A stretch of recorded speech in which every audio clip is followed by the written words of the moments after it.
Okay, good morning. Today is Tuesday, February 6th, 2024. It's a regular meeting of Kings County Board of Supervisors. Madam Clerk, please call the roll. Joe Nevs. Here. Richard Valley. Here. Doug Verboon. Here. Rusty Robinson. Here. Richard Fagundes. Here. Okay, 5 members are present. If you'd all please rise for Pastor Arthur Fox, New Hope Orthodox Presbyterian Church. Morning, Pastor. Good morning. A brief passage from the letter of James. If any of you lacks wisdom, let him ask God, who gives generously to all without reproach, and it will be given him. Let's pray. Our Father and our God, we thank you for the freedoms that you've granted us as a nation, as a people.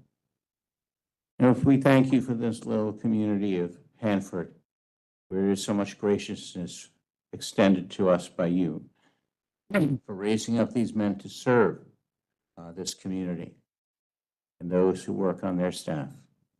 We ask your blessing upon this meeting, that you would indeed give wisdom to them as they have to decide these difficult matters, and grant that in all things you would be glorified. In Jesus' name, amen. You'll follow me in the salute to our nation's flag. Ready? Salute. Pledge allegiance to the flag of the United States of America and to the republic which stands one nation under God, indivisible, with liberty and justice for all.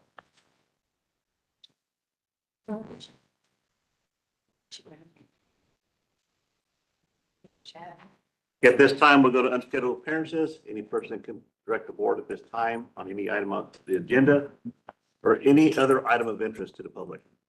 Do we have anybody with cards? I don't have any written correspondence, but Lupe Villa will be speaking. Lupe, Morning, Mr. Chairman, members of the board. find my ballot in the trash can. Sorry? Yes, I am, actually, I am going to speak about that. Hope you guys are having a good morning. Lupe Villa with the Elections Department. I would like to provide your board and the public with a brief update regarding the March 5th presidential primary that is coming up. Ballots went out yesterday, February 5th. That is for the presidential primary. As you know, we'll also be holding a special election to fill the vacancy in Congressional District 20. Those ballots will be hitting the mail stream, I believe it's going to be February 20th.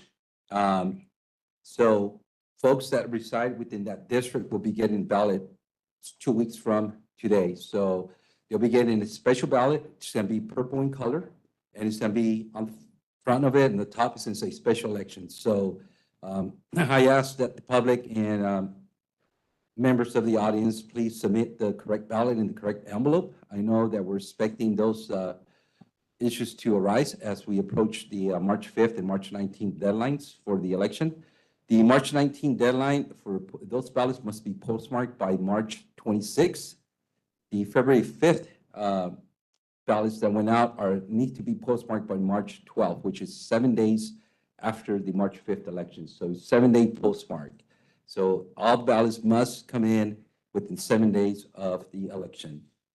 I would also like to report on an incident that was reported to my office on Tuesday, January 30th. I received a call from the Secretary of State's office reporting that they found a bundle of state informational guides. Those are the guides that are sent out by the state, and we also send out what is called county informational guides with our local candidate statements and such in them. The bundle that was found, it was in a dumpster at 150 South 19th Avenue in Lemoore. The customer reported that there was a bundle. The USPS responded immediately. They were able to secure several bundles. Out of those bundles, about 50 informational guides were damaged to the point where they cannot be remailed. Those were remailed the following day on a Wednesday. The Inspector General became involved. Investigation was conducted. It ended up being a personnel matter, and the matter has been addressed. So I'm available to answer any questions regarding that incident. And lastly, I would like to invite you and the members of the public to our open house next week, Wednesday, February 14th from 2 to 4 here at the multipurpose room. We'll be presenting some of our new laws that have to be implemented, such as curbside voting, We also will be talking about being able to restore your vote if you're a felon. We're also going to be sharing our technology that we'll be deploying to the vote centers as we approach the March 5th election. With that said, I'm available for any questions. Thank you, Lupe. Any questions, board? None? Anybody else? Anybody have the question, they can call, Lupe Villa at the Register of Voters.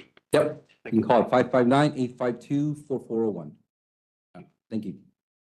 That's all that I'm aware of, and it doesn't appear Nobody anyone online? online has their hand raised. Okay, we'll close unscheduled appearances at this moment and go to approval of minutes. So we have quite a few of them. Report out a closed session from a special meeting, January 29th, 2024. There's nothing to report. Nothing to report. Item B, report out of closed session, special meeting, January 30th, 2024. Once again, there is nothing to report.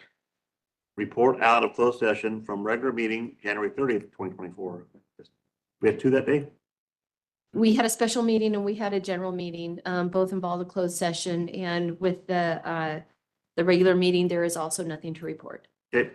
Approval of the minutes from special meeting, January 29th, 2024. Second. Moved by Supervisor Robinson, second by Supervisor Valley. Madam Clerk, please call the roll. Joe Nevs, Yes. Richard Valley, Aye. Doug Verboon. Yes. Rusty Robinson. Yes. Richard Fagundes. 5 in favor. We approved the special meeting minutes from January 29th. Item E, approval of the minutes from special meeting, January 30th, 2024. So moved. Moved by Supervisor Valley, second by Supervisor Fagundes. Madam Clerk, please call the roll. Joe Nevs, Yes. Richard Valley. Aye. Doug Verboon. Yes. Rusty Robinson. Yes. Richard Fagundes. 5 in favor. It has been approved from January 30th. We have another one from approval of the minutes from regular meeting, January 30th, 2024. Moved by Supervisor Fagundes. Second by Second. Supervisor Neves, Valley, Supervisor Valley. And Madam Clerk, please call the roll. Joe Nevs, Yes. Richard Valley. Aye. Doug Verboon. Yes. Rusty Robinson. Yes. Richard Fagundes. Okay, 5 in favor. We'll go on now to the consent calendar. Any item can be pulled on this from a board member if they would like it. Motion approved. Moved by Supervisor Robinson, second by Supervisor Fagundes. Madam Clerk, please call the roll. Joe Nevs, Yes. Richard Valley. Aye. Doug Verboon. Yes. Rusty Robinson. Richard Fagundes. Yes. Okay, 5 in favor. We approve the consent calendar as presented. At this time, we're going to do a regular agenda item, and we're gonna skip around a little bit. We're gonna take item G and put it in place of A and the sheriff's item. Sheriff. Sheriff cleaned up. We Thank you, gotta go Lupe. somewhere. Thank you, Lupe, for allowing me to go before you.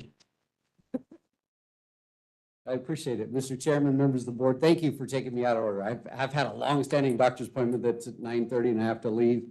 And so I really appreciate you taking me out of order this morning. And I didn't wear my uniform because it's awkward sitting in the doctor's office appointment room with your uniform on. Super awkward. I've done it before.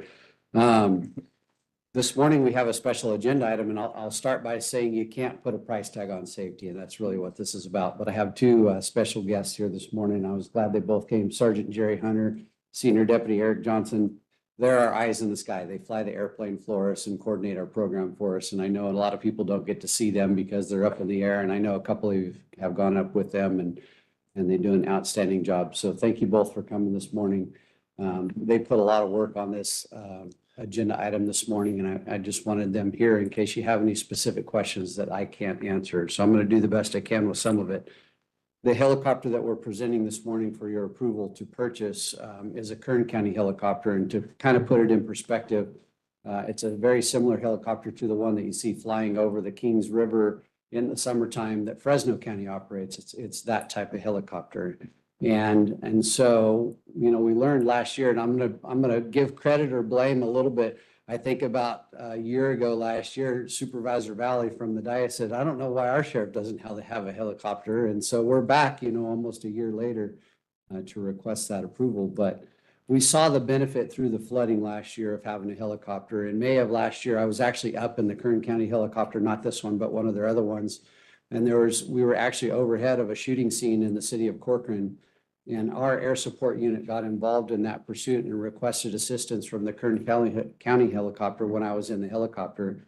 And I was fortunate enough to be able to be part of that pursuit and see this firsthand in action. And you talk about making a difference in being able to communicate with the ground units and a difference in how we, approach certain dangerous situations. All four of those suspects in that shooting were arrested without incident that day, thanks to the great work of the air support unit and the ground units. And those are the types of things that we want to do. I was on the border, and I'm going to digress a little. I was on the border a few months ago, and we had some Q&A going back and forth with Border Patrol. And one of the areas that we visited, they're processing 800 people a day through 30,000 people a month through that area. And there's given them a citation to appear. This is all in the news. I'm not telling you anything you don't know. 7 to 10 years, they can show up to their court date for coming into the country illegally. But Sheriff Donnie Youngblood asked from Kern County, he said, how many of those people are coming to the Central Valley? And so the Customs and Border agents that were there said that so far they'd processed about 330,000 people that have been rehoused in the Central Valley that came through that processing center. And so it's a lot of people coming in our community that we don't know anything about, that are coming from countries that are not from our southern border. They're coming from Uzbekistan, Pakistan, you name it, they're coming here. And there's a lot of people in our country right now that we don't know a lot about. And these types of safety equipment help with those types of cases when they come along. And really that's what, we're here for today, is we're adding another piece to the puzzle to our air support unit. And it's just been an outstanding program. I want to cover some stats from our air support unit last year, 2023. I think this is really important. 1,520 calls for service our airplane responded to. 384 of those calls were handled without the need for ground units to respond. So that freed up 384 ground units. And that's only if one unit was responding. That freed up 384 calls that the ground units did not have to respond to because the airplane was able to handle that call for service and avoid them having to go. 966 calls, the airplane was on scene first, which gives us, eyes on the ground and reporting out to those arriving units, the things that they're seeing. They were involved in 366 arrests on those calls the air support unit was, which is absolutely outstanding. Some of those calls for service were the assisting in the arrest of murder suspects, attempted murder suspects, assault with a deadly weapon suspects. They were involved in seizing approximately 40 firearms, and they were involved in approximately 36 vehicle pursuits with a 100% capture rate on those vehicle pursuits. Now, I hope that happens year over year, but that's not always the case, but a 100% capture rate last year. They were also involved in the seizure of $800,000 in cash seized on wiretap investigations. And a portion of that funding does actually come back to Kings County through the asset forfeiture program, the state asset forfeiture program, or the federal asset forfeiture program. And so pretty significant. The airplane that I present to you today is a used aircraft. It has some savings to it because it's a used aircraft. And so we're getting a heck of a deal on it. It's in great shape. We've gone down, we've looked at it, we've flown it. It's in absolute great shape. Just this last year, the Kern County Sheriff's Office put several $100,000 into an engine overhaul to make sure that it's up and running. And there's some additional equipment that's not included in the base amount of an aircraft like this. And I want to cover those things real quick.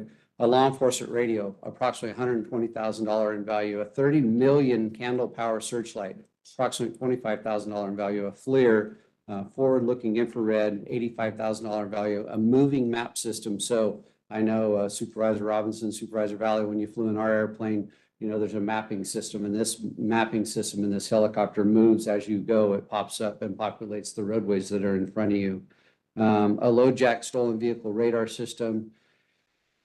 So it's got some really cool tools in it. It had a new engine overhaul. So it's got approximately 3,300 hours on it before it will need another engine overhaul, 6.6 years before we anticipate another engine overhaul. A transmission overhaul, we anticipate almost 3 years before we'll need a new one of those. That's about a cost of $12,000. And rotor blades were purchased in 2020, and they still have almost 2,000 hours left on them, which gets you about 4 years before you have to replace those rotor blades. So It's a really great value.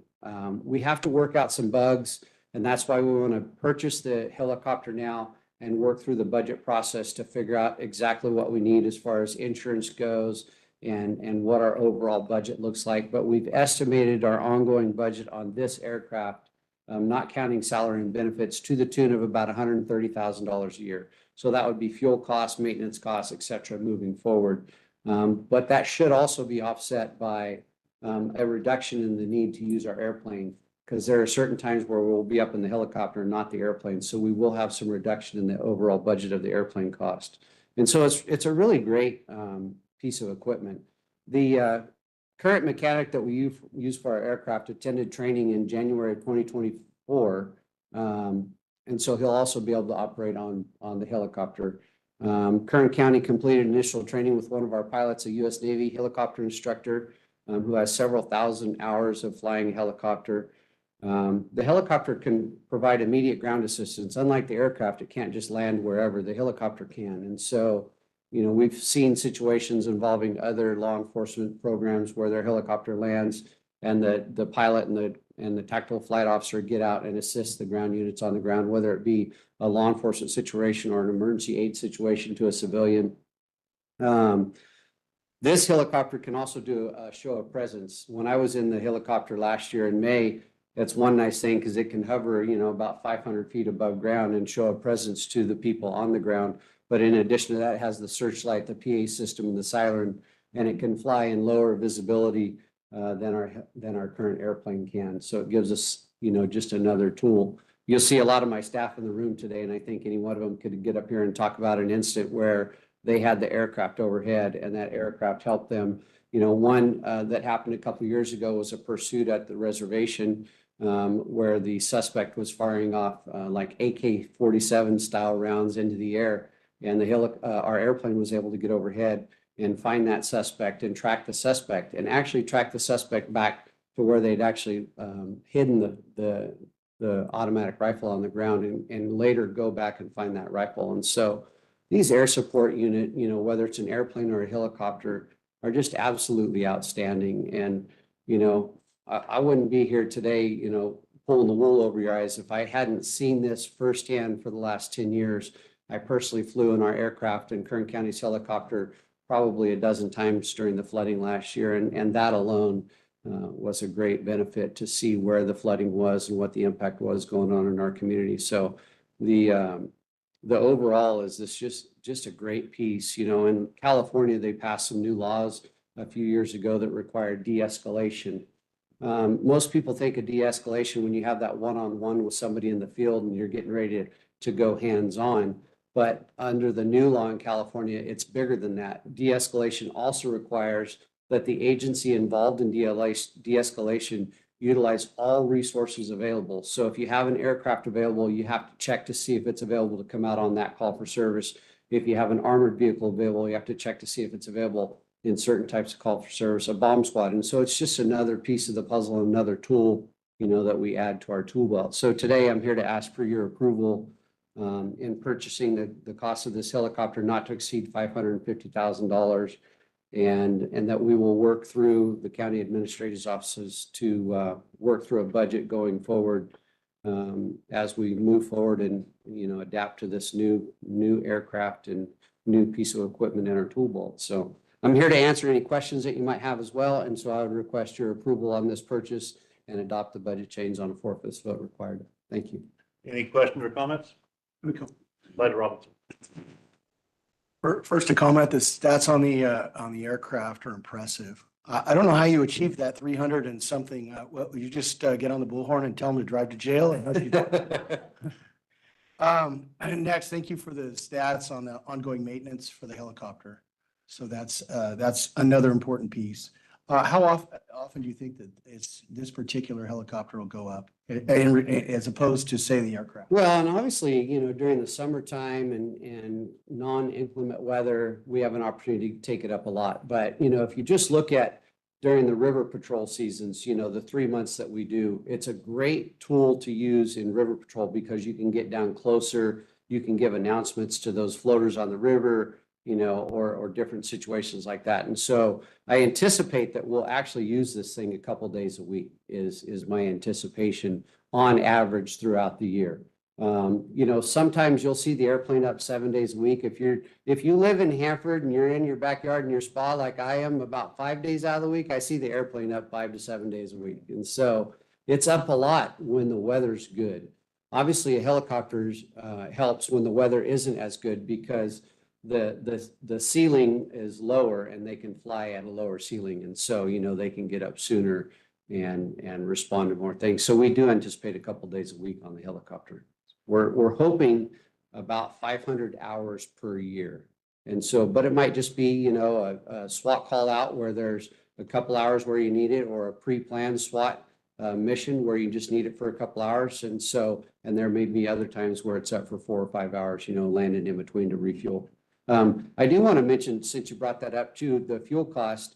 Helicopter fuel consumption is about 23 gallons per hour. Current cost is about $3.50 a gallon. The airplane runs about 18 gallons per hour at $6.25 a gallon. So there are going to be some give and take where we actually save a little bit by running the helicopter versus the airplane. Supervisor Raleigh? Yes, thank you, Mr. Chairman. Thank you for the information, Sheriff, and spelling everything out here. And then also, as the background memo points out, the 550,000 has no impact to the general fund. So that makes any fiscal challenges that, you know, we're just having countywide right now easier to take up this morning. And the ongoing cost, as Supervisor mentioned as well, those are minimal. They seem minimal for the fuel, and splitting that from any general fund or revenue streams that are pointed out here. The Cannabis Eradication Suppression Program grant, that'll be very helpful right Yeah, there. thank too. you for bringing that one up, because yesterday I asked staff to get me the number that we actually did last year. And on that grant for the fuel and maintenance for the airplane last year, they were able to claim $93,257 in the 22-23 grant on that marijuana eradication grant. So it obviously offsets general fund expenditure if we're able to use that grant for that. And this helicopter also qualifies for that grant.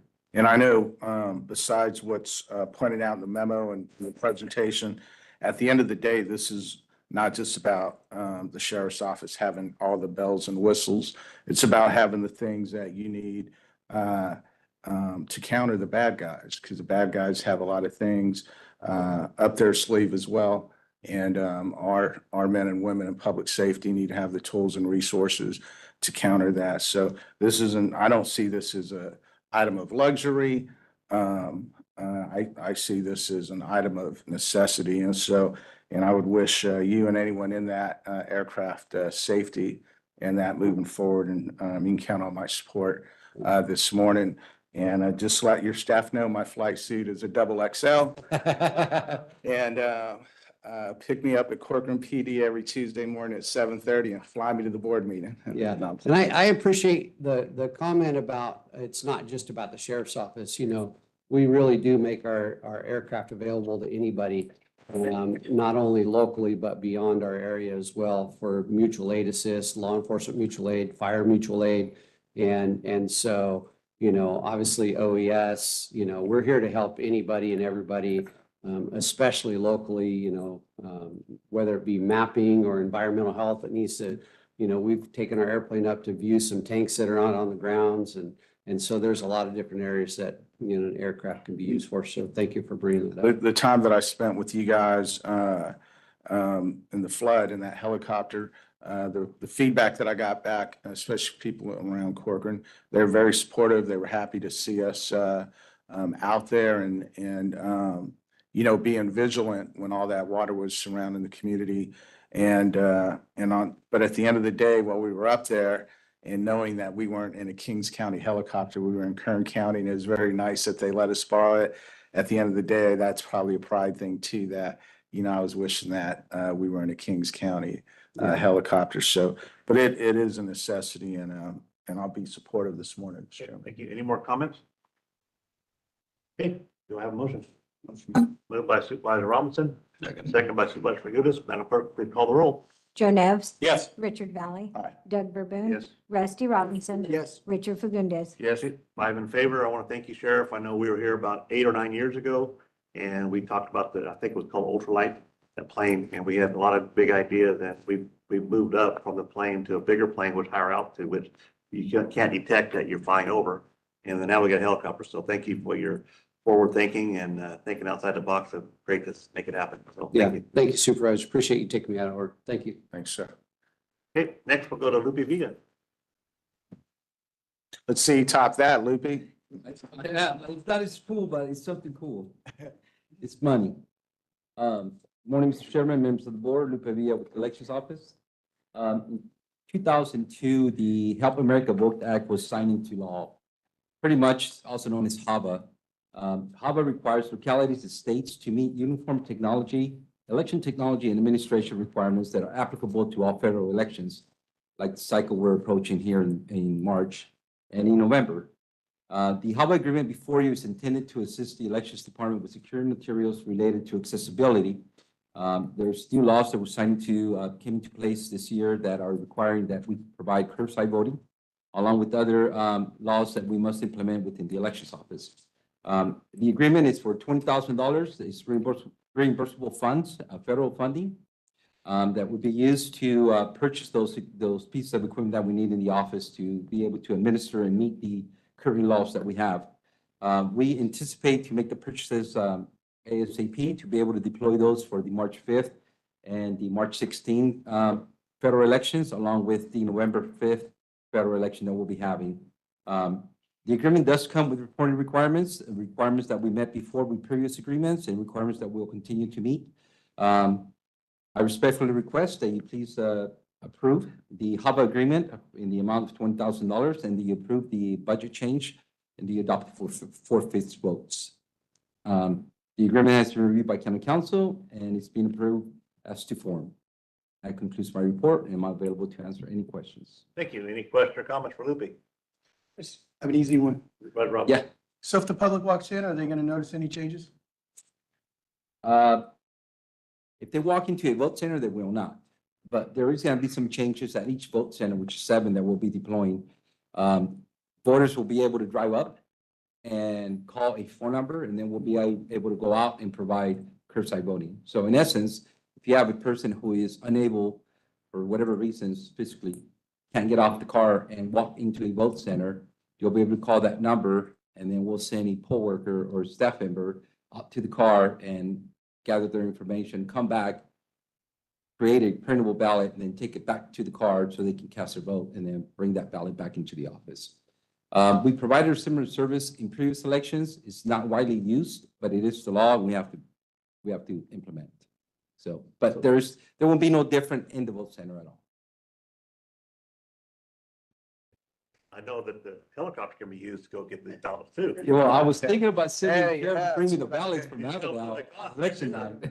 So, Yeah, that's a good point, especially from Kettleman and Avenel. and Right. Get the count done earlier. yeah, so, yeah, for sure. We can Fresno get County- loaded with a megaphone and the light and, make sure. Fresno County does deploy the helicopter sheriff's office, and they do transport the ballots from Killeen to Fresno on election night. And it's done so we cannot count the votes sooner, but so we can go home and get out of the office. Well, I think the sheriff looking for a revenue stream, so There you There you go. that go. would help. Okay, do I have a motion?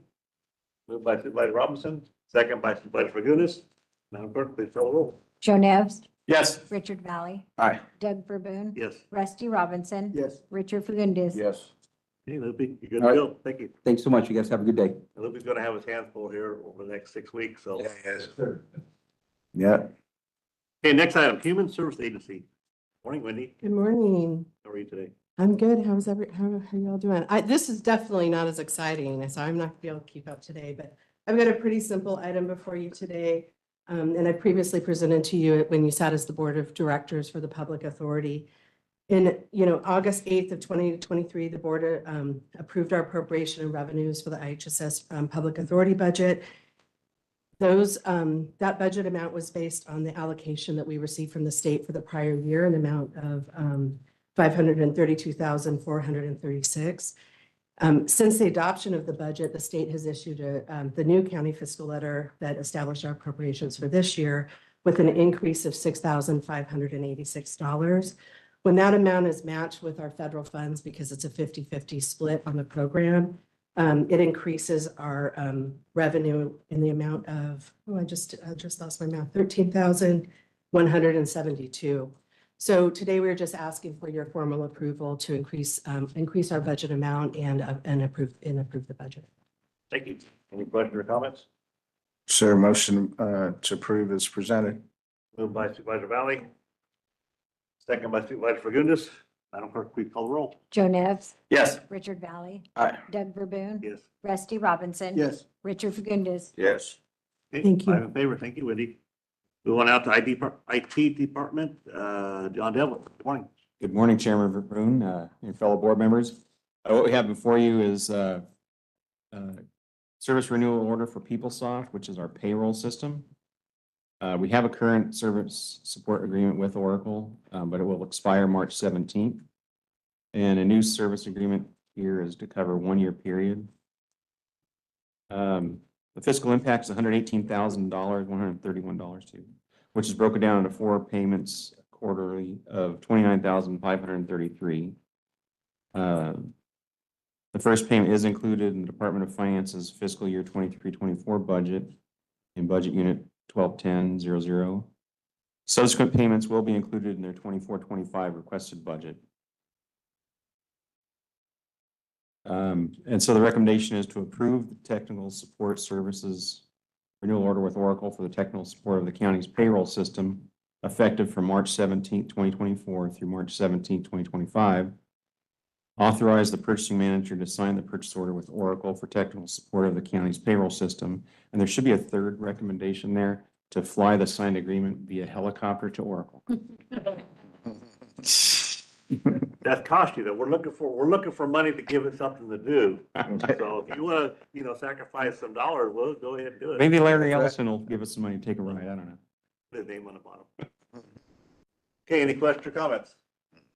So movement, Chair. Moved by Supervisor Nevs. Second by Supervisor Fagundes. Madam Clerk, please call the roll. Joe Nevs. Yes. Richard Valley. Aye. Doug Verboon. Yes. Rusty Robinson. Yes. Richard Fagundes. Yes. Okay, Thank you. thank you. Now we all get our checks on time. Okay, well, next we have Job Training Office. Julieta Martinez, good morning. Good morning, everyone. Julieta Martinez, Economic and Workforce Development Director here today on behalf of the Job Training Office. I'm here before you to ask you to approve an agreement with the County of Stanislaus for reimbursement of Workforce Innovation Opportunity Act training funds. So the Job Training Office receives their majority of the funding through WIOA, through the federal government to the state through the county. However, there are certain instances where there are special grants out of the same bucket that are funneled through regional partners. For the specific planning grant, it funnels through Stanislaus Workforce. They are our fiscal agent, and they handle special funding for Kern, Stanislaus, Fresno, Madera, Merced, Motherlode, San Joaquin, Tulare, and Kings. So on certain instances, the state will ask to just have one regional partner funnel special grants and have that entity be the one reporting back. So this item unfortunately is retroactive because it comes from the state. It's backdated July 1st, but it first went to Stanislaus County, went through their Board of Supervisors, got that approval. Then they created their agreements to send to us. We actually received our agreement in December. But I will point out that this actual agreement is not for services being rendered on our end. It's actually more of an incentive and a reimbursement for trainings and conferences that either I participate or other management and staff. So this is more just giving us back for events I've already participated in. So I'm here if you have any questions. Any questions or comments? Moved by Supervisor Fagundes, second by Supervisor Robinson. Madam Clerk, please call the roll. Joe Nevs. Yes. Richard Valley. Aye. Doug Verboon. Yes. Rusty Robinson. Yes. Richard Fagundes. Yes. Thank you. Five in favor, thank you. Next, we have Probation Department. Leonard Baker. Good morning, Leonard.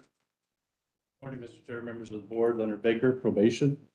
Before the board requesting approval to purchase a body scanner for juvenile center to curtail the smuggling and contraband into the facility. Due to the closure of the Division of Juvenile Justice and youth and young adults being returned to our county, along with the sophistication levels being increased of our youth within our facility.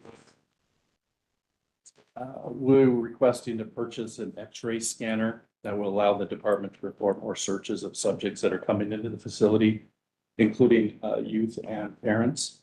And we can do random searches of within the facility. When we have visitation, we can search parents coming in. After the visitation, we can also search the youth through that scanner. The scanner operates with ultra low amounts of radiation, as low as 1% of the dose used by medical X-ray exam. I've also spoken to the Sheriff's Department about a similar device as this. They're very pleased with the device that is used at the jail. There's a correction to the agenda this morning, which I believe all of you have been provided. This was a sole source purchase signed and approved by Mr. Jones on January 4th due to the product or service having a unique design, performance specification, and quality requirement. Therefore, be requesting authorize the purchase of one body scanner from Tech 84 Engineering Group. Authorize the purchasing manager to sign the purchase order with Tech 84 Engineering Group Limited Liability Company for one body scanner. Adopt the budget change. There is no fiscal impact. Be merely transferring existing appropriations from regular employees to equipment line item. And I'm available for any questions. Thank you. Any question or comment? Does this, yes, Mr. Chairman, Ryan Valley. does this remove the need for physical searches, this piece of equipment right here? No, it'd be. You do both? At that, correct. Got it. Thank you. So moved, Mr. Chair. Moved by Supervisor Nev, second by Supervisor Fagundes. Madam Clerk, please call the roll. Joe Nevs. Yes. Richard Valley. Aye. Doug Verboon. Yes. Rusty Robinson. Yes. Richard Fagundes. Yes. Okay, thank you. Thank you. Next item is Public Works Department and President Dominic. Good morning, Dominic. Good morning, Mr. Chairman, members of the board, Dominic Cyberski, Public Works Director. I have two items before your board this morning. The first is to request approval of the State Highway Electrical Facilities Cost Sharing Agreement between Caltrans and Kings County.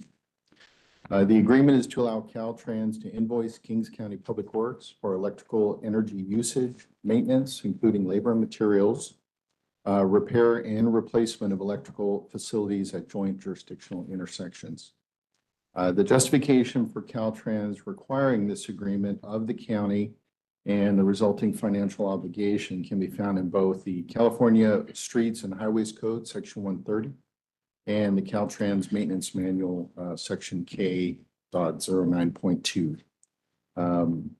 Should be noted that these are not requirements, they are just highly suggested. The estimated cost for the county's contribution is estimated to be $20,000 annually, which will be paid by the Kings County Road Fund. Thank you. Any questions for Dominic? Moved by Supervisor Fagundes, second by Supervisor Robinson. Madam Clerk, please call the roll. Joe Nevs. Yes. Richard Valley. All right. Doug Verboon. Yes. Rusty Robinson. Yes. Richard Fagundes. Okay, next item. Very good. Next item. So the next item is requesting authorization of change order number 13 in the amount of $700,522.99 for the Senate Bill 81 Juvenile Center Remodel Project. On May 25th, 2021, your board authorized awarding of the project to Bowie contractors in the amount of $16,520,000. Final total construction cost, including this change order, is $18,053,315.74, which includes the remaining out-of-scope work as defined by the State Fire Marshal and the Board of State Community Corrections. The work includes additional security features such as mirrors, grab bars in the violent offender cell, security screws, signage, intercoms, fire shutter doors, excuse me, security grating for the ventilation system, and fire-rated safety glass. As previously mentioned, these items of work were identified during late inspections by State Fire Marshal and the Board of State Community Corrections. Once change order is approved, the contractor will order the materials with an estimated delivery of 10 to 12 weeks. And the current estimate to open the branch and utilize it for its intended purpose is June 1st of 2024. So this time, be happy to try to answer any questions. Thank you. Any questions for Dominic? I have a quick. Supervisor Rob? So I'm just getting the sense, and maybe this is wrong, but was this missed and then just kind of caught at the last minute? No, I would characterize it as the state taking a second bite at the apple. So the plans were reviewed and approved. But then when they came out and did their final inspection, they have the opportunity to reevaluate their position, shall we say. So majority of these items would fall under that category. And unfortunately, we really don't have an opportunity to challenge them on these issues. So.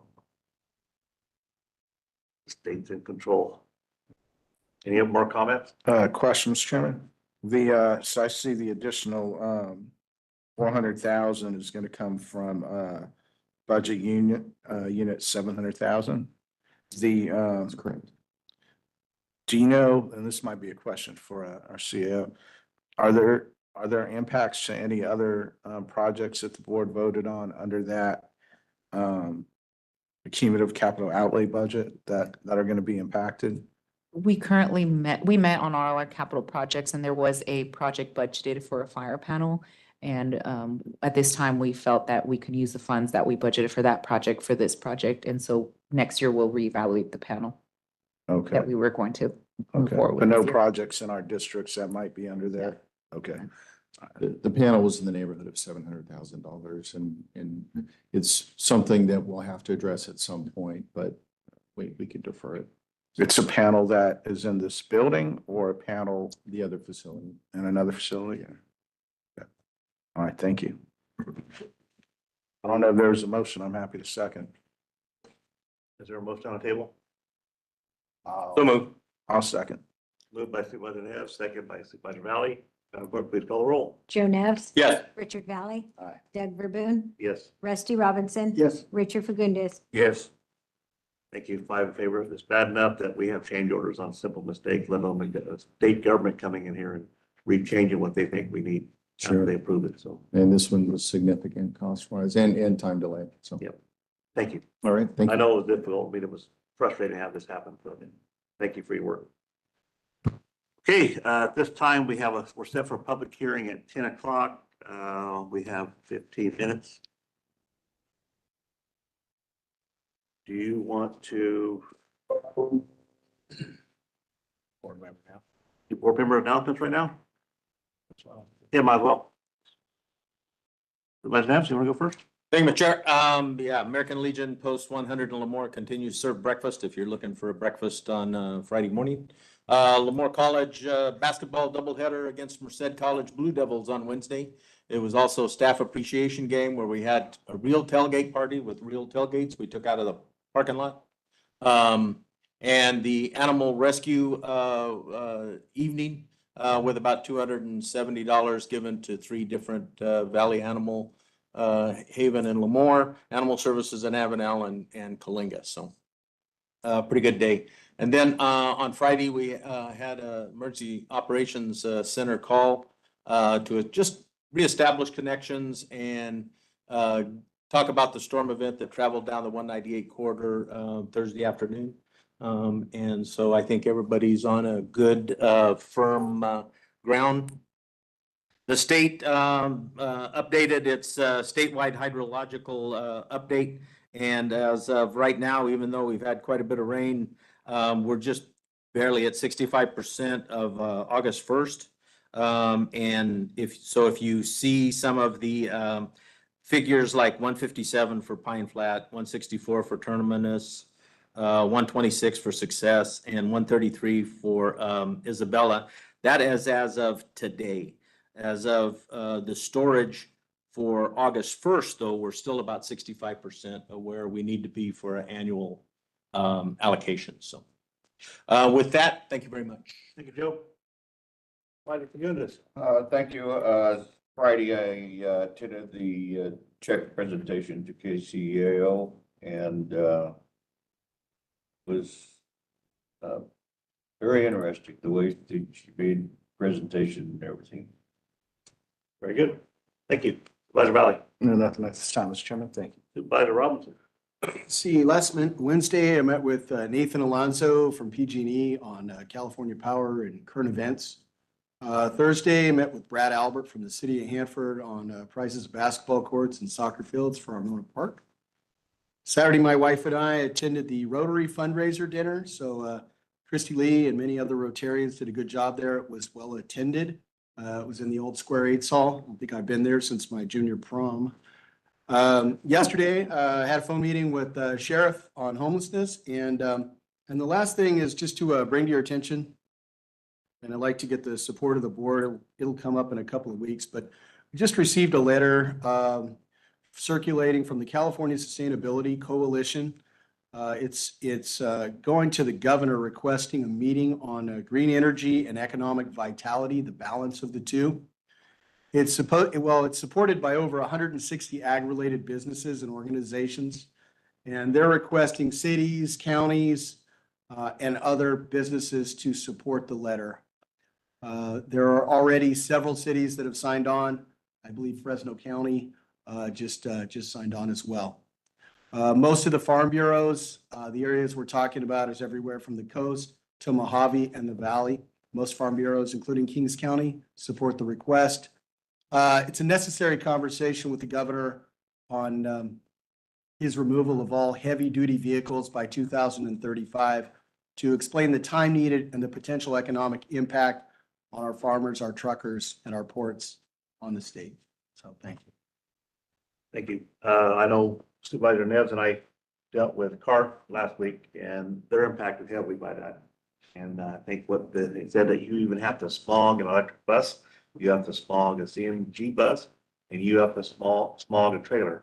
So we're impacted as well. So I think maybe we should recommend that council bring this back to the board so we can vote on it unanimously, or just authorize the council to just to get it done.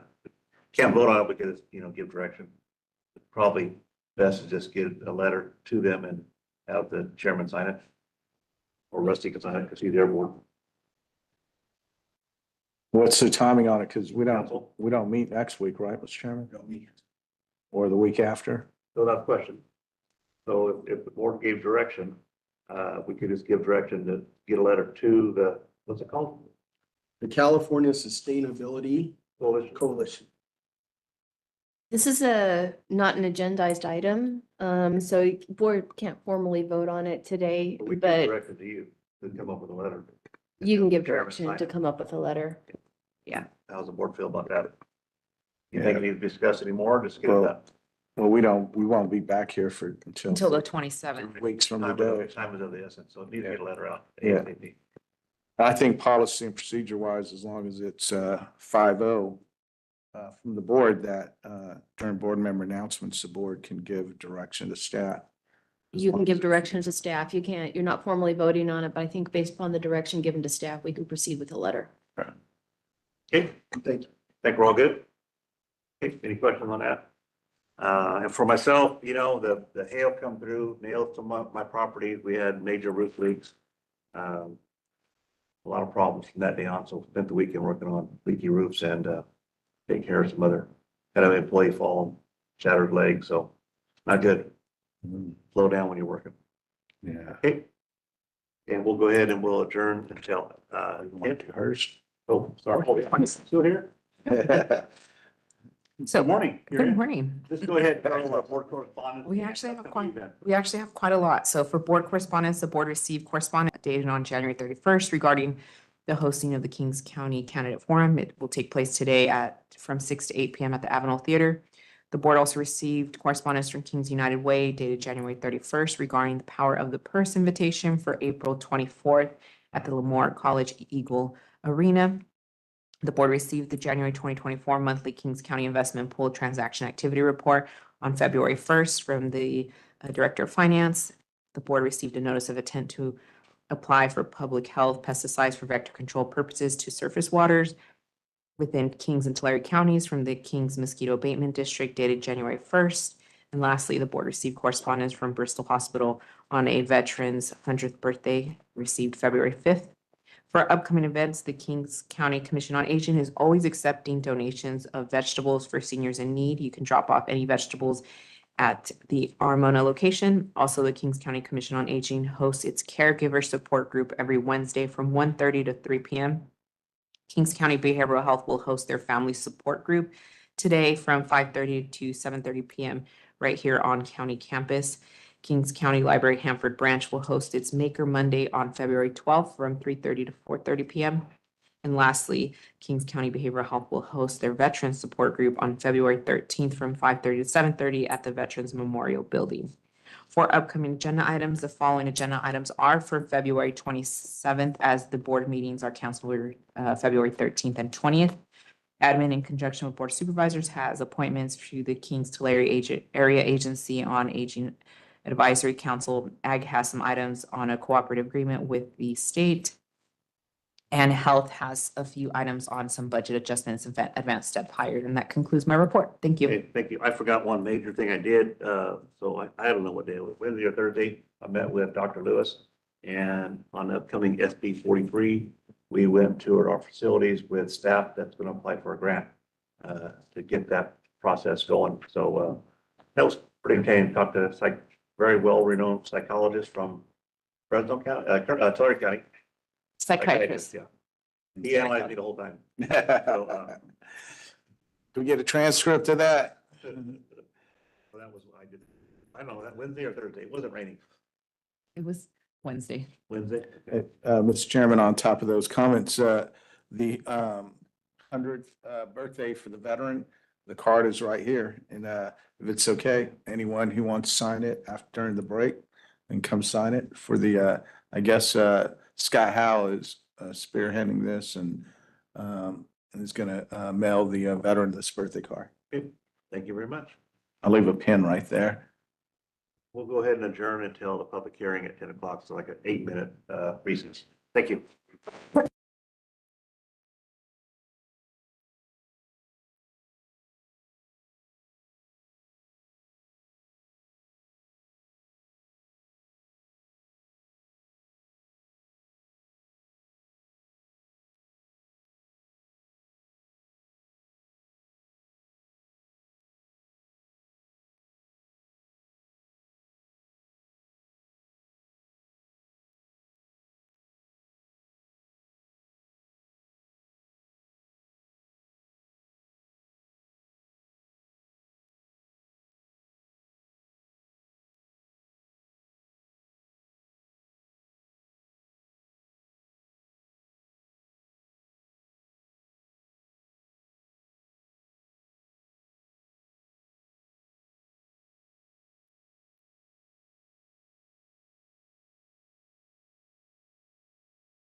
Take care.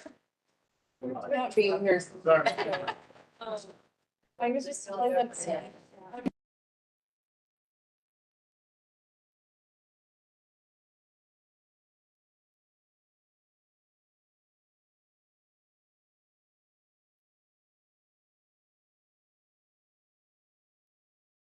We're gonna go, we're back in session. It is 10 o'clock Okay. And then, absolutely. and we'll go ahead and Okay. That would really help. go to administration, and we have Megan Vega. Morning, Megan. Good morning. Chairman, members of the board, Megan Vega, Deputy County Administrative Officer. The Mitigation Fee Act allows jurisdictions to collect development fees to offset the impact of growth on government facilities. As required by Assembly Bill 602, jurisdictions collecting impact fees must adopt a nexus study every 8 years to establish a reasonable connection between the fee and the growth in the community. The last study was adopted in 2016 with our county. Prior to the adoption of the study, a public hearing must be conducted with at least 30-day notice. Required notices for this morning's public hearing were given to interested parties on December 8, 2023, and published in the Hanford Sentinel on December 5th, 2023. The county contracted with Wilton Financial Services to create the draft Nexus study, which was reviewed by Community Development Agency, Public Works and Administration, prior to being published on the county website for public view. And with that, I'm going to pass it off to Carlos Villarreal from Wilton Financial Services to review the study. And if I can request Tomas, our administrative analyst, to start the PowerPoint. Morning. How you doing today? Good morning. How are you all doing? Good. Great. So I'm Carlos Villarreal with Wilton Financial Services, and I'm a principal with the firm, and I worked on the study to update your fees. So I'll start off with a little bit of Impact Fee 101 so that we're all on the same page. I will discuss the methodology that we use to update the fees, and then I will present the updated fee schedule and a comparison to some of your neighboring counties. Next slide, please. All right. So impact fees are a one-time charge. They're typically charged at the building permit stage, and they are imposed on all projects within a particular geographic area. Some of the fees that we've calculated for you are charged countywide. Some are charged in the county and in the cities that receive the service. For example, your fire facility or your fire services are shared with some cities in the county. So the impact fees for those would be charged in the cities that receive the service and in the unincorporated areas. And finally, the key note here is that these fees are only used to fund facilities that are needed to serve new development. So they can't be used for ongoing operations and maintenance. They can't be used for salaries. They can't be used for rehab and repair. Next slide, please. In California, it's the Mitigation Fee Act and Government Code 66,000 that lays out the specifications for how a local agency would calculate and implement an impact fee program. When you calculate the fees, you need to make several key findings. We need to demonstrate that new development creates the need for new facilities, that new development will benefit from the use of the fee revenue, and that the fees are roughly proportional to new development's share of the facility costs. We also need to document the purpose of the fee and how the county intends to spend the fee revenue. Next slide, please. So recently, the state adopted AB 602, which made several changes to how impact fees are calculated and implemented. So some of these things are sort of housekeeping items, but going forward, a jurisdiction needs to make sure that certain information is available to, on its website, including the current impact fee study, prior nexus studies, your annual AB 1600 reporting, where you report what the fee schedules are and what you've been spending the money on, your 5-year report, which documents how you intend to spend the money going forward. So all those items need to be available on your website. There are changes to the impact fee adoption process, which today's hearing complies with. The major change there being that you need to adopt the fees with a 30-day, or adopt the study with a 30-day notice. And there are some technical changes. The primary technical change being that residential fees need to be calculated per square foot as opposed to per dwelling unit. So your current fee schedule is based on a single family and a multifamily dwelling unit. In our update, we have calculated all the fees per residential square foot. Large jurisdictions need to include a capital improvement plan as part of the study. You are not a large jurisdiction, so we did not need to meet that requirement. And then the next couple items, we need to identify the level of service, and if the fees are increasing, we need to evaluate the prior study and the assumptions that were used to create those fees. Next slide, please. So here's our basic methodology for calculating fees. We start by estimating demand for facilities, and we think about demand in terms of people that live and work in the county. We can then identify facility standards, and I'll discuss that a little bit more in a subsequent slide, but essentially that's a measure of demand for facilities. So, fire protection facilities per capita, for example. We can then use those standards to identify the amount of facilities needed to serve new development. In some cases, new development can't fully fund the improvements because those improvements would also be serving existing development. And so we would have to allocate a share of those costs to accommodate growth as opposed to accommodate existing development. In those cases, we would also identify additional funding needed to fully fund the facilities. And then finally, we calculate the fee schedule by allocating those costs per unit of new development. Next slide, please. So in this fee program, your county currently charges, and we are currently updating the countywide public protection fees, fire protection facilities, libraries, animal services, and sheriff patrol and investigation facilities. Next slide, please. So I mentioned demand for facilities. This next slide lays out the projected population and employment growth between now and 2050. These estimates are consistent with your regional transportation plan. And, you can see that between now and 2050, there's a significant amount of growth. 18,600 new residents and over 17,000 new jobs in the county.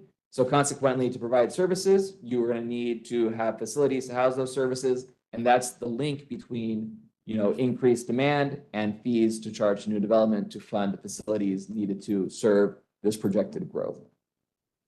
Next slide, please. So I mentioned facility standards.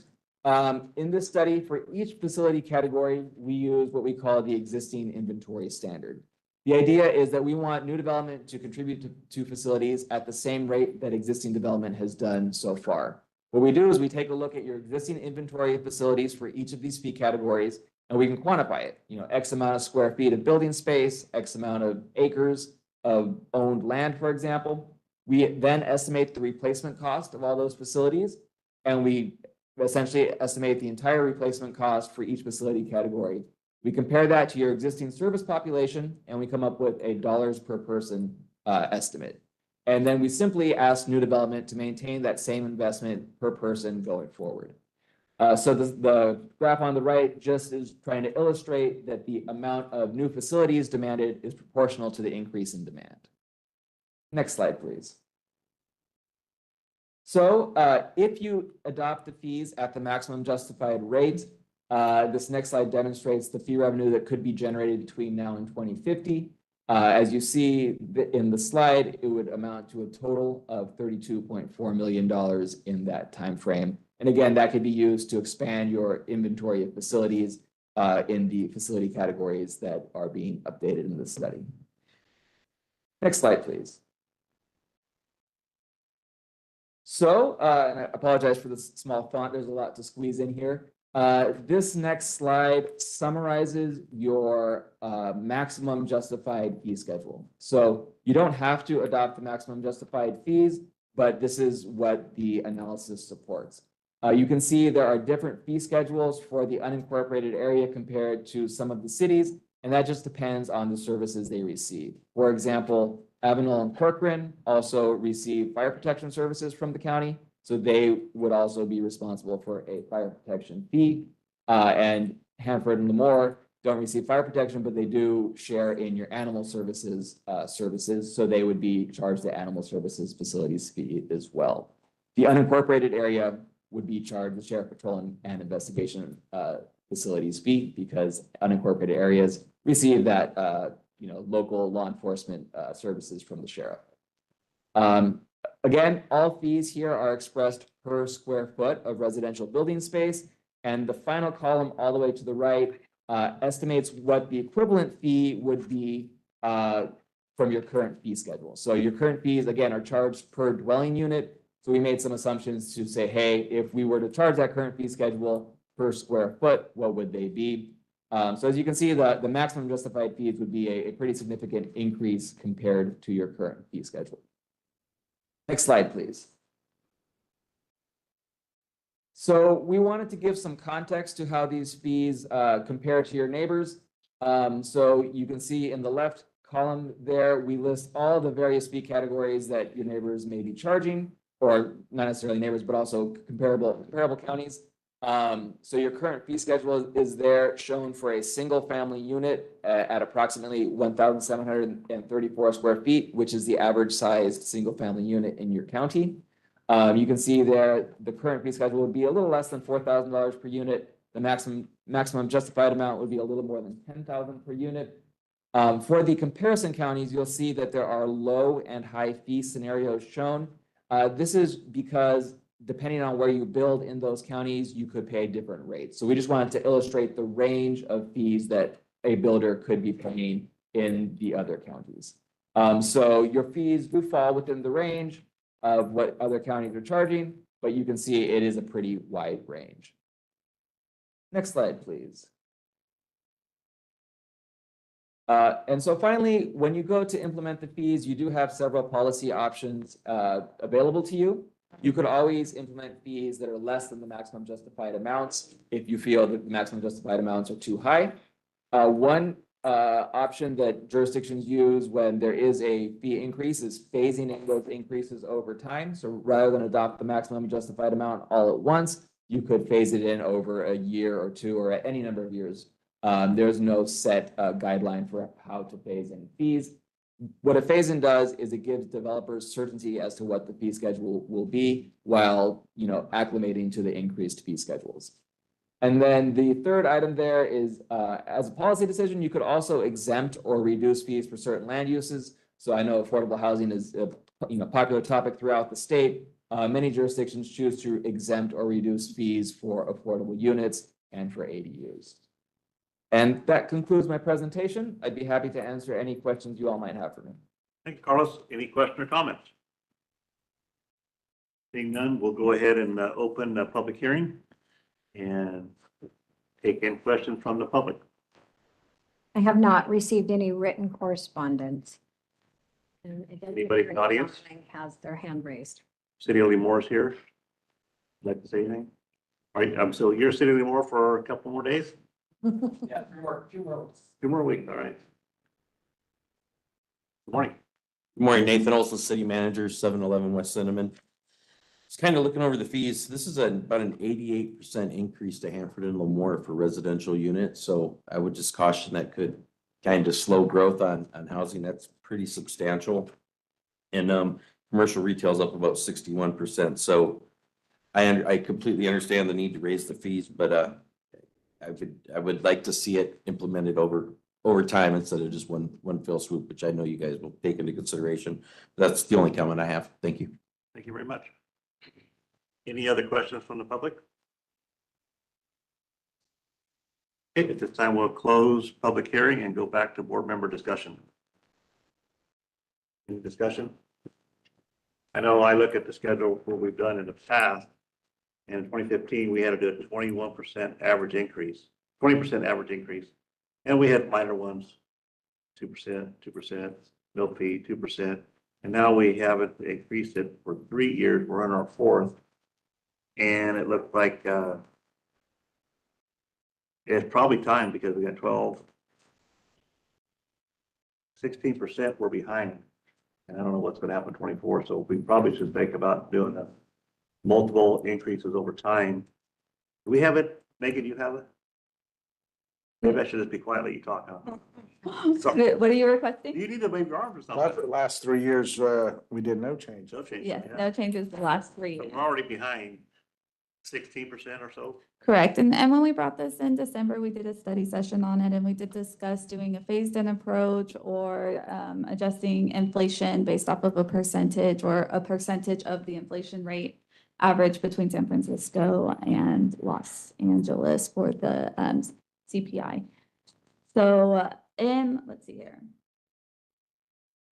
So per the direction given by the board in December, we'll bring options back for the impact fee schedule in August with the budget as was directed, so that we stay on that same timeline. So adopting the study this morning will not adjust the impact fee table at all. We're going to bring that as a separate item in August with the budget. And we'll bring it with the options to phase in with options for applying inflation, and any other options you might want to see. I'd be happy to take that direction now if you'd like, or later. Direction?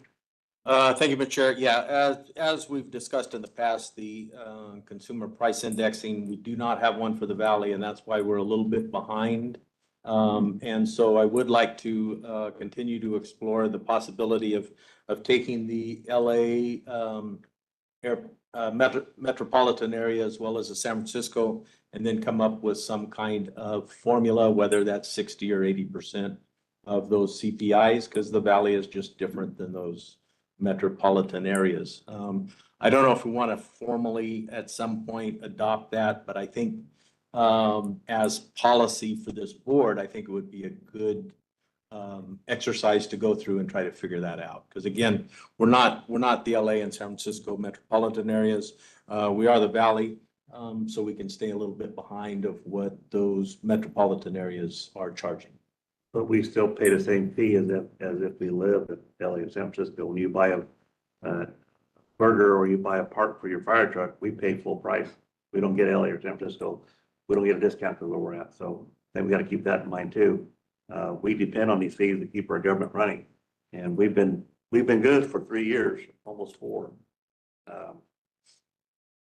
So I think we should be, I think a better understanding of what we pay, what we need to pay now or charge is important, but bring it back and we'll vote on it in August for the budget. In August, yes, Okay. to adjust the fee schedule. So we can bring back options. We can look at a percentage of the CPI. We can look at the CPI, and we can look at maybe phasing in the maximum justified or percentage of the maximum justified over the course of maybe 3 to 5 years, or over the course of 8 years until the next study is due. So I think some of the comments we made over the last 3 years was, we don't want to hamper construction in our community. But at the same time, we still need to be able to service our community. So you don't do anything for 3 years, pretty soon you're way behind. Right. 2% doesn't hurt as bad as 16. If Mhm. we went up 16 now, we still wouldn't even be close where we need to be. So Correct. I think we shoot ourselves in the foot when we waive it. But the last 3 years, if you retired 2 years ago, you're back at work now because you don't have enough money to survive on because things can cost so much money. So Another point to that would be over the last 3 years, not applying the inflation, but also with the pandemic having increased inflation cost, it kind of doubled, maybe moving backwards a little bit, in a way that we might not have seen had we not experienced the high inflation of the last 3 years or so. bring it back in August to vote on with a better understanding of the consumer price index from LA to San Francisco, how it affects our Central Valley. Correct? Yes. Good. Do I have a motion? Moved by Supervisor Robinson, That's a study session. study session. We vote on it? Public hearing. We need to request that the board adopt the Nexus study this morning. So we're just adopting the study, Study. which establishes the maximum Motion by justified. Supervisor Robinson, second by Supervisor Fagundes. Madam Clerk, please call the roll. Joe Nevs. Yes. Richard Valley. Aye. Doug Verboon. Yes. Rusty Robinson. Richard Fagundes. Yes. Okay. Thank very you. much. Okay, we've already done board member announcement. We'll go ahead and move on to closed session item. Personal matter, Government Code Section 54957, public employee appointment by the fire chief. Second item, personal matter, Government Code Section 54957, public employee appointment, library director. Personal matter, Government Code Section 54957, public employee evaluation director, public works. Conference with labor negotiator, Government Code Section 54957.6. Negotiators Kerry Martinez, Carol Lees, and Shay Johnson, Liberty Cassidy Whitmore on, I'm going to say, all the units.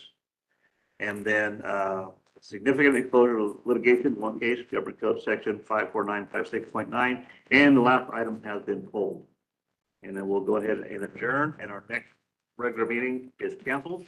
We'll be in DC, and then the next meeting after that will be February 20th. Has been canceled as well. So the next meeting will be held in this chambers here, will be February 27th at 9 a.m. Thank you very much, and we'll be back here at 11 for California Community Housing Agency regular meeting.